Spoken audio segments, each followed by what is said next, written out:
Bonjour, aujourd'hui je présente le deuxième chapitre du livre de vie. Ce chapitre est consacré à la famille.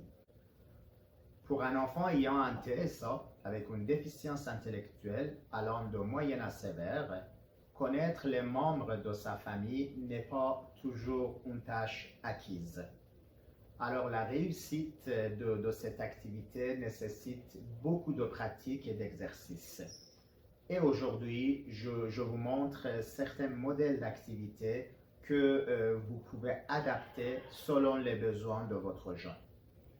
Comme j'ai déjà mentionné dans les vidéos précédentes, pour la réussite des activités du livre de vie, c'est très important de travailler selon l'approche Phoenix TSA.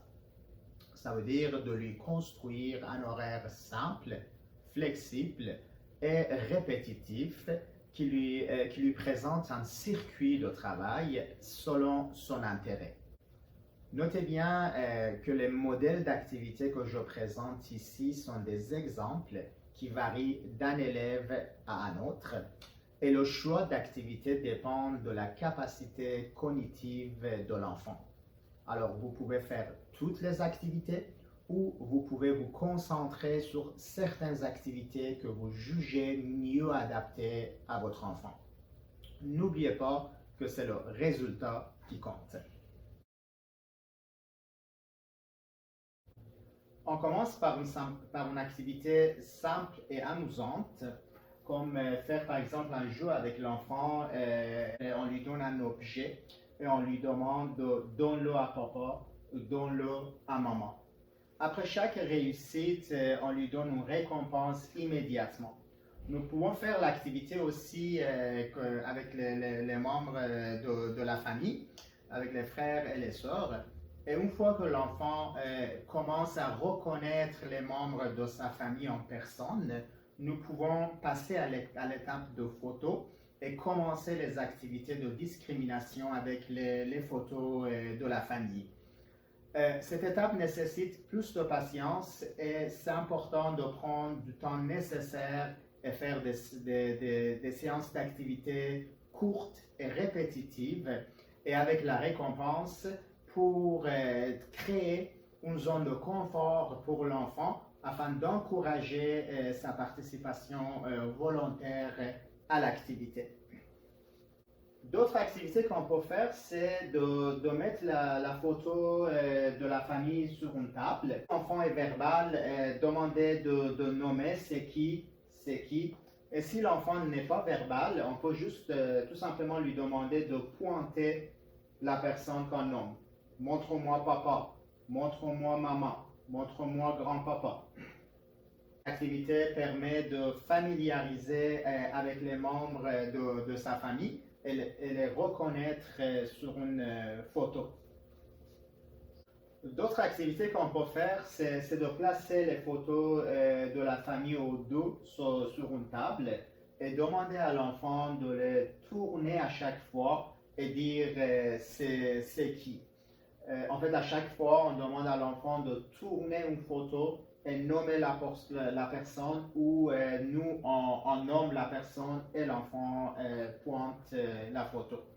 Certains jeunes avec une déficience moyenne qui démontrent de l'intérêt pour les jeux en interaction pourraient bénéficier de cette activité, car cette activité suscite la curiosité de l'enfant et l'incite à faire de l'activité plus longtemps et à répétition.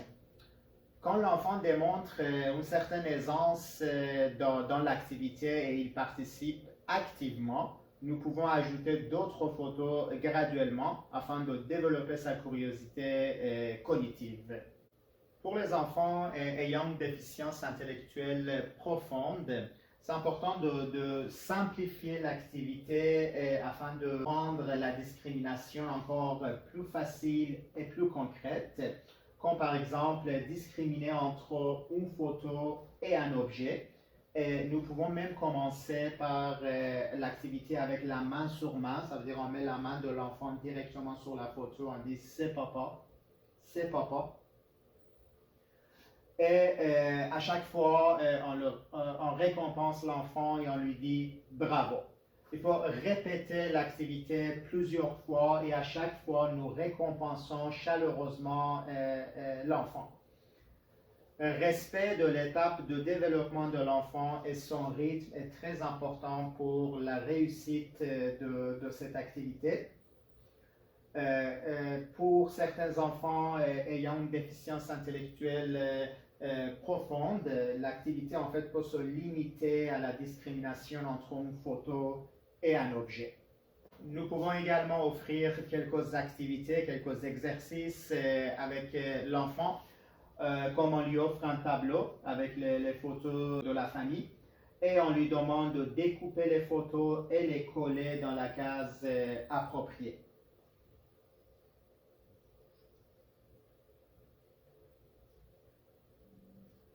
Graduellement, à chaque fois que nous constatons que l'enfant arrive à discriminer la photo d'un membre de sa famille, donc on place la photo, on le colle sur une feuille et à la fin, on place cette feuille dans son cartable du livre de vie.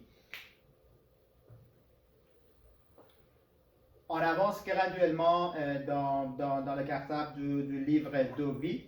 Une fois que l'enfant a complété la feuille de photo de sa famille, on place cette feuille dans son cartable du livre de vie. Il va avoir une page qui c'est écrit Ma famille et l'enfant aura la possibilité de présenter les membres de sa famille à chaque fois ou les regarder ou les nommer selon la capacité de l'enfant. Le livre de vie continue. Et merci de nous suivre sur la page Facebook de l'approche Phoenix TSA. Bonne journée.